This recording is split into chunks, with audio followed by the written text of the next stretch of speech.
Welcome to Fox 54 News at 6. I'm Kenesha Dees. A city council meeting starting right now is set to discuss the future of the Pathway of Madison County, a behavioral facility for teen girls that's faced some flack lately because of girls running away and rioting inside the facility, leaving nearby residents concerned. Here's a live look at tonight's meeting. This is with Owens Crossroads City Council. City attorneys announced after a closed-door session just last week that they will be pursuing legal action against Pathway Incorporated for the treatment of girls living at the facility. Fox 54's Caleb Aguayo takes us to Owens Crossroads. Just last week, Owens Crossroads city attorneys announced upcoming legal action against the Pathway of Madison County following several incidents, most recently involving 6 girls running away from the facility and hiding in the nearby neighborhood. Tonight, residents in that community are speaking out to the city council about their concerns. We talked to some nearby residents last week who said some of their concerns include lack of security, lack of communication about what goes on inside, and safety for both the girls in the facility and for children in the area. Per a city requirement months ago, Pathway is currently installing a large fence around the perimeter of the facility, but residents say that's not enough. They want to know how girls living at the behavioral facility are being treated. They say they hear screaming, banging on windows, and frequently see girls running away from the facility and hiding around nearby homes, leading to multiple police responses over the past several months. City attorneys and Pathway Incorporated are declining to comment because of the city's pending lawsuit against Pathway, but we did speak with Pathway administration last week, who told us they want the community to come in and see what Pathway is all about. I would encourage people to volunteer, come out and assist the girls, whether it's doing arts and crafts, whether it's Bible study, whether it's just a positive activity where that they can see like there's people that care, and I think there would be less fear or judgmental about the type of kids that we serve. With that meeting just getting started now, I'll have more for you on Fox 54 News at 9. In Owens Crossroads, I'm Caleb Aguayo, Fox 54 News. This is an ongoing story. We'll have updates for you as they come out. The council's next regular session is in 2 weeks, and that's on December 2nd. And we'll stay in Owens Crossroads. Here's another look where it was cloudy. A lot of cloud cover this time. It's totally covering the sky. You can't even see any peaks of blue. Let's bring in Fox 54 Weather Impact Chief Meteorologist Jordan Dressman. Jordan, day is now night. Will that cloud cover linger the rest of this evening? First and foremost, that cloud cover does not look nearly as aesthetically pleasing as the cloud cover did earlier that Kenesha and I were looking at. But yes, we are going to maintain that cloud cover through the rest of the evening, and that cloud cover is eventually going to transition into a little bit of rain. Not right now, though. Radar looks nice and quiet. If you have any dinner plans this evening, it's going to be a wonderful evening for it. We're not going to be talking about any rain until we get to the later part of the overnight and early into your Wednesday morning. As a matter of fact, here's Futurecast, 9 o'clock tonight. Still holding on to that cloud cover, but it does look like we are going to be dry. Then we get to the earliest hours of Wednesday morning, 1 o'clock in the morning to be more specific. Giles and Lincoln counties up across southern Middle Tennessee beginning to see some scattered showers, a couple of rumbles of thunder. Now, as this activity gradually drops to the south through the earliest hours of Wednesday morning, and I literally mean the earliest hours of Wednesday morning, 3, 4 o'clock. It's actually going to weaken, so maybe not even a whole lot of thunderstorm activity across North Alabama. Just a little bit of rain as this pushes its way on through the area. After that, we're talking about a really nice Wednesday. It's going to be quite warm. We'll discuss it in just a few minutes. The Madison County Commission held a special called session this morning to discuss plans for a new courthouse that would serve the county. Fox 54's Logan Alexandra Russell attended today's meeting and tells us where they are in the process. The Madison County Commission held a special meeting this morning in its chambers in the courthouse. They spent 3 hours listening to, discussing, and interviewing different architectural firms. This comes after the county is looking to upgrade the current courthouse. Commissioner Phil Riddick says a new building is long overdue, that the current building is outdated from a technology and functionality standpoint and no longer serves its purpose. 3 firms presented during today's session all have designed prominent buildings for the county in the past. The firms presented hand-sketched and virtual drawings with potential designs for the courthouse to showcase their capabilities. Their pitches addressed the concerns of the commission and the budgeting for the project. Logistics around the square as the construction starts. That's a big deal for us, how we manage the traffic around the square, the businesses around town. We don't want to, as little abruption of the business as possible. He says environmental issues come into play as downtown's Big Spring Park may be impacted by construction. The board also expressed its worries surrounding relocation during construction and parking, which the firms addressed. Riddick mentioned discussions around a new court have gone on for a couple of years now, but the overall project could potentially take 5 years.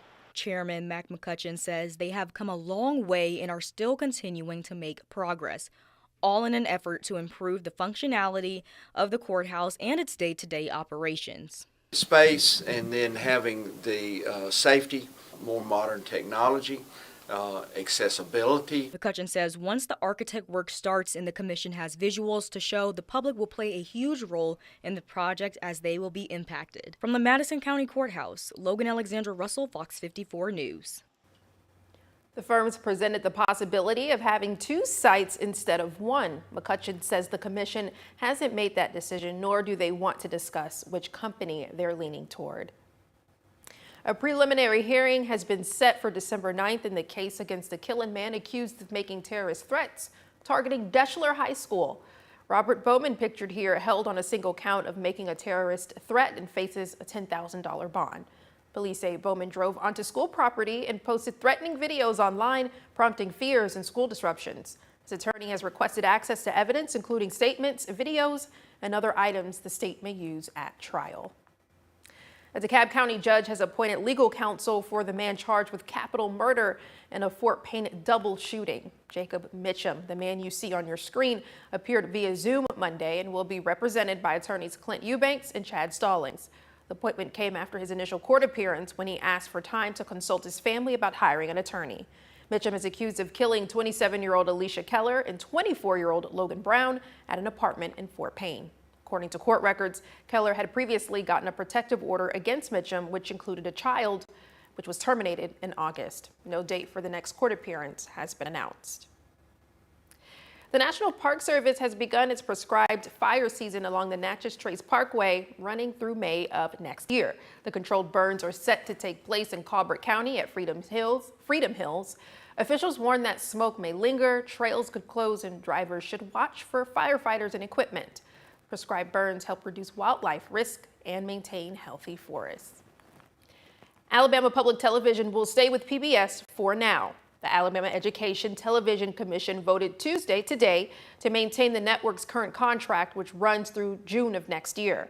The decision follows nearly 2 hours of public input in Birmingham, where viewers shared their opinions. Some commissioners had raised concerns about costs and the network's image, while others warned that ending the partnership could hurt educational programming for children. The board plans to form a committee to review suggestions from Governor Kay Ivey before making any future changes. Senator Katie Britt spoke with the news media today from Washington, commenting on new SNAP benefit rules. The changes would see new work requirements that would require those who are applying and are able-bodied to prove they are working at least 80 hours a month, which some have called a restriction. Senator Britt pushed back against the claim, saying the requirements help stop waste. We have made sure that we are taking a look at waste, fraud, and abuse and systems, that we are making sure that these systems are sustainable moving forward, which is important because I want people who need help to be able to get it. I want these programs to be able to maintain, and us to be able to maintain these programs. Britt also says the new requirements would not impact those who are disabled. So joining us right now is Carson. And Carson, you had an opportunity to sit in on that call she had with news media. And from what I understand, there's an increase in work hours. Yeah, so basically that increase is going to be 80 hours a month. Now, let me say also, it doesn't just have to be work as the term we use. It could be education. It could be volunteering. There's a number of different factors. And it's very interesting to see how this is going to be implemented, because there's plenty of carve-outs where that 80 hours could be applied to clearly different places. So it's not in exactly one solution, you have to work. It's more different areas where you can kind of put in those hours. So from what I'm hearing, community service would be correct. Would be eligible. And to follow up on that, Carson, what is the conflict that people have with it? And from what I've seen so far, there's a lot of concerns, especially when it comes to those who are disabled. Senator Britt, she's saying, hey, look, with these restrictions that are being possibly put in, we are not going to have, if you're able-bodied, you're going to worry about that. If you're disabled, you're not going to have to worry about these. But, there could be, some concerns. Well, maybe there's an injury that maybe the government says, oh, okay, you're fine to work, you're able-bodied, but for someone, maybe it's an arm injury, a shoulder injury, leg injury. They say, well, I don't feel like I can put in those 80 hours. How am I going to be impacted where I'm forced to work under those able-bodied, descriptions, but for me, I feel like I can't. So that seems to be the main, point right now where people are kind of arguing between those two sides. Last question. This is across the board. This doesn't just apply to Alabama. I know it's nationwide, so it's going to be interesting to see the entire nationwide rollout. But this is not just an Alabama thing. All right. Thank you, Carson. All right, we'll continue to follow that. Tennessee hunters, get ready. The statewide gun season for deer opens Saturday and runs through January 4th. The season covers all 6 deer management units, and hunters can also use muzzle loaders or archery gear. The statewide limit is 2 antlered bucks, no more than 1 per day. Antlerless limits vary by region, and officials urge hunters to review the 2025-26 Tennessee hunting and trapping guide for full rules, license requirements, and safety information.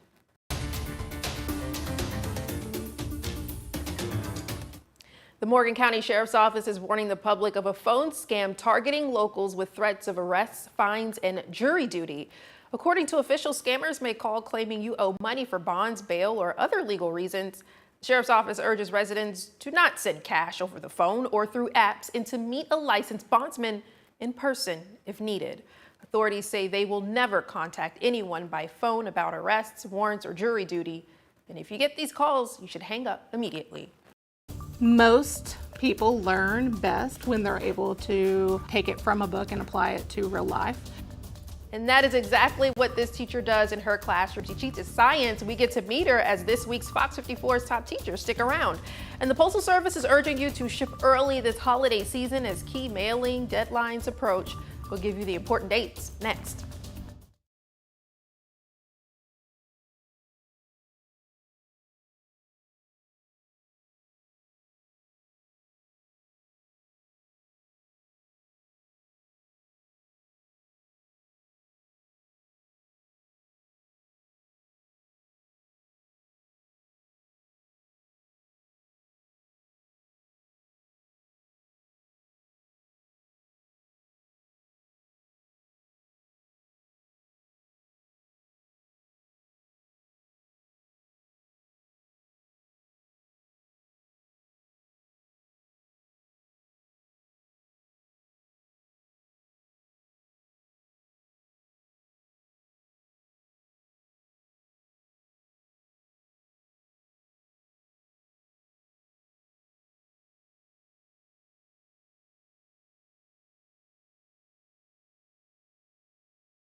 Now, Fox 54's Top Teacher, sponsored by Calhoun Community College.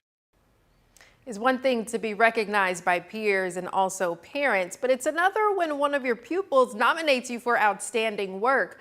I felt like a kid again in this teacher's classroom, learning a lot about science. I have the honor to share this week's Fox 54's Top Teacher, Carrie Vogel from Buckhorn Middle School.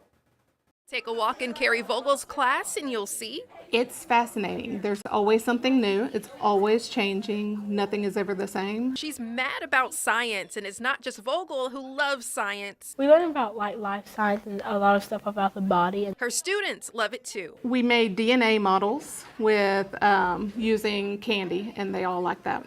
I got to eat the candy afterwards, so it was Twizzlers and gumdrops. Vogel teaches 7th grade science. This is my second full year here at Buckhorn Middle. I love it. She's taught for a total of 7 years, and one thing she's learned: most people learn best when they're able to apply what they are learning, take it from a book and apply it to real life, and be able to look at it outside of just a classroom. It's why students like Brooklyn Brazelton love her class. She's like a really good teacher, and she understands you well. Didn't really like science, but I like science now because she's a good teacher. We learn about cancer and stuff, and we have a lab that we go in and do stuff. Vogel hopes their love for science doesn't stop with her. I really hope that they have a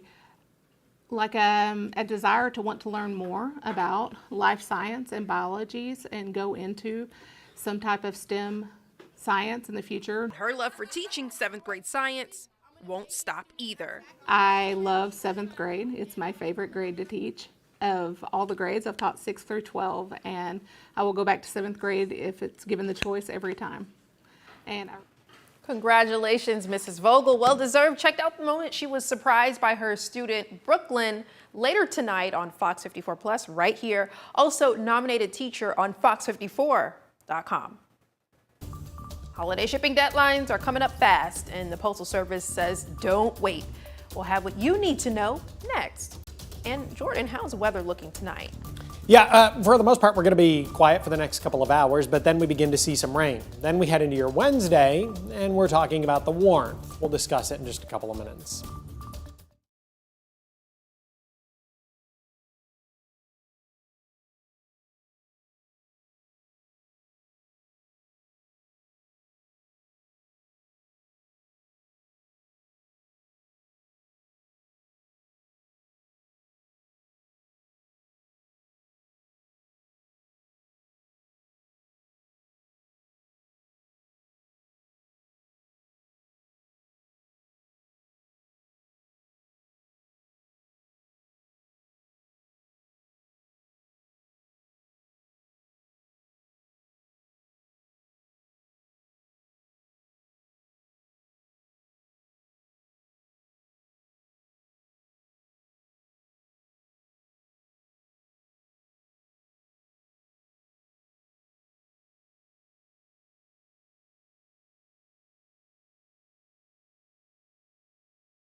Good news for North Alabama travelers ahead of its return to Huntsville International Airport tomorrow. Allegiant Airlines has announced a new direct flight from Huntsville to Gulf Shores next year. That's when it's coming. The airline says service will start May 21st from Huntsville International Airport with one-way fares starting at only $39. The new route gives Huntsville area travelers easier access to the Gulf Coast. Now, the Tennessee Valley's certified most accurate forecast from the Fox 54 Weather Impact Team.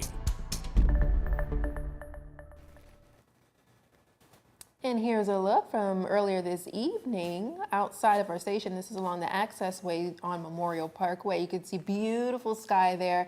Throughout the show, we've had images of cloud cover. This is one of those moments where not so much. Yeah, it was very location dependent this afternoon. Some of us had sunshine like all day. Other folks had cloud cover built in, and it was kind of gray. Can't complain, didn't have to wear a jacket or a sweater today. No, all told, there are very little complaints about your Tuesday. It was abnormally warm, as a matter of fact. Temperatures had no problems climbing into the 70s. Maybe the only complaint would be from those that unfortunately had to deal with more cloud cover and therefore didn't get to enjoy a lot of sunshine. Now, at this point in the evening, most of us are talking about a mostly cloudy or an overcast sky, but for right now, we're not talking about any rain. So if you have any dinner plans tonight, well, there's no need to cancel those. And frankly, it's probably warm enough outside that you could even eat dinner outdoors. Radar looks nice and quiet this evening, but that's going to change as we head into the overnight and then through the earliest hours of your Wednesday morning. Here's Futurecast, 9 o'clock tonight. Still dry, but we are still talking about a fair amount of cloud cover. Then we get to the earliest hours of Wednesday morning, and I really mean the earliest hours, 1, 2, 3 o'clock in the morning, talking about some scattered showers and thunderstorms up across southern Middle Tennessee, beginning to move into Giles and Lincoln counties. A little bit of thunder, a little bit of lightning associated with this activity, some pockets of heavier rain. Now, as this activity begins to drop into North Alabama, 2, 3, 4 o'clock in the morning, it's actually going to do a really good job at weakening. So maybe not even a lot of thunderstorm activity across North Alabama, maybe a row grumble of thunder here and there, maybe a pocket of heavier rain. But again, this is going to be weakening. So I think the rain for the most part is probably going to be on the lighter end of the spectrum. It doesn't stick around very long. By the time we get to the Wednesday morning commute, we are dry, though sitting under a mostly cloudy sky. And we're going to hold on to that cloud cover as we head into the later part of the morning. Other opportunities for rain are in the forecast as we head into your Thursday. Best chance of rain is going to come Friday, small chance on Saturday, dry Sunday, Monday, and then another chance of rain as we head into Tuesday of next week. Here's Futurecast as we head into Thursday morning. We're dry for the Thursday morning commute, albeit sitting under a mostly cloudy sky. A couple of spotty showers beginning to develop through the early part of the afternoon. This activity might become a little more widespread as we head into the evening, especially up across southern Middle Tennessee, maintaining the chance for rain as we head into the overnight and then early into your Friday morning. But again, the Friday morning commute should be without problems across the area. And as a matter of fact, I think a good chunk of the afternoon on Friday is probably going to be dry. It's not until we get to Friday evening into the early part of the overnight that we really begin to see more widespread precipitation build in and develop across the Tennessee Valley. That activity is going to be associated with a cold front. Cold front by the time we get to Friday night, back off to the west. It's going to move through Friday night and then early into Saturday morning. Therefore, we're going to maintain a small opportunity for rain as we head into the front half of the day on Saturday. Temperatures still sitting in the lower 70s across the Tennessee Valley, with the exception being over in far northeast Alabama. Fort Payne, good evening. You find yourself sitting at 65 degrees. We only drop into the lower 60s as we head into the overnight. I've got a low right around 61. No problems for the bus stop tomorrow morning. 64 at 7, 65 by 8, 68 at 9, 71 degrees by the time we get to 10 a.m. From there, temperatures have no problems climbing into the upper 70s, getting really close to record warmth both Wednesday and Thursday. Probably not going to see it on Friday, but we are still going to be warm across the Tennessee Valley on Friday. Have a good look at the next 7 days. A pair of 78s, Wednesday, Thursday, 73, 74, Friday and Saturday. Saturday, not going to be a complete wash. Best chance of rain there on Saturday is going to come before the lunch hour. Now, on the backside of that cold front, we do get cooler Sunday, Monday, and Tuesday of next week, but we're still going to be above average. The average high temperature for late November, right around 62 or 63 degrees. 67 next Sunday, Monday, and Tuesday. Thank you, Jordan. Drake State Community and Technical College is reporting its biggest enrollment jump in more than a decade. Leaders say more than 1,400 students signed up for fall 2025, a 19% increase from last year, and credit hour production is up 23%. The college credits its growth to expanded programs, increased outreach to local schools and industry partners, and enhanced student support. The U.S. Postal Service is reminding everyone to ship early this holiday season. If you're sending gifts or cards for Hanukkah, Christmas, Kwanzaa, or any winter celebration, USPS says to pay close attention to their mailing deadlines. For most of the country, Ground Advantage and First Class mail should go out by December 17th, Priority Mail by December 18th, and Priority Mail Express by December 20th. Dates are similar for Alaska, Hawaii, Puerto Rico, and U.S. territories. Mo, what's new with sports? Well, the Alabama A&M Bulldogs wrapping up their 2025 season with a trip to H-Town this weekend. We'll talk to Sam Shade about preparation next.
Fox 54 Sports is sponsored by Alpha Insurance. Hey everyone, the Alabama A&M Bulldogs are preparing for their final game of the 2025 season. It's been a tough year for head coach Sam Shade and company, but they have one more shot to end on a high note. The Bulldogs wrapping up the 2025 slate in the Lone Star State against Texas Southern. A&M has won 5 straight against the Tigers from TSU, dating all the way back to 2016. But the Bulldogs are currently in the middle of a 4-game losing streak and are just 1-6 in conference play. Head coach Sam Shade says his team's preparation has still been impressive during a tough stretch and that everything they do is with the mindset of how to best build up the foundations of this program. Our guys have continued to fight. They've continued to work hard to try to get better and improve and all those things. And so, you know, we're looking forward to Texas Southern. And I'm a big believer that you're only as good as your last game. I'm a big believer in that. So the thinking is have a great week of preparation this week, go out to Texas Southern, find a way to win the ball game, and then take that momentum into the offseason. All right, the Bulldogs and the Tigers of Texas Southern will go toe-to-toe in H-Town this Saturday at 2 p.m. That game will stream live on HBCU Go. Now, coming up tonight in sports on Fox 54 at 9, we'll talk to the UNA Lions as they prepare for their final home game at Brawley Stadium, and we'll find out where Alabama landed in the latest college football playoff rankings. Kanisha.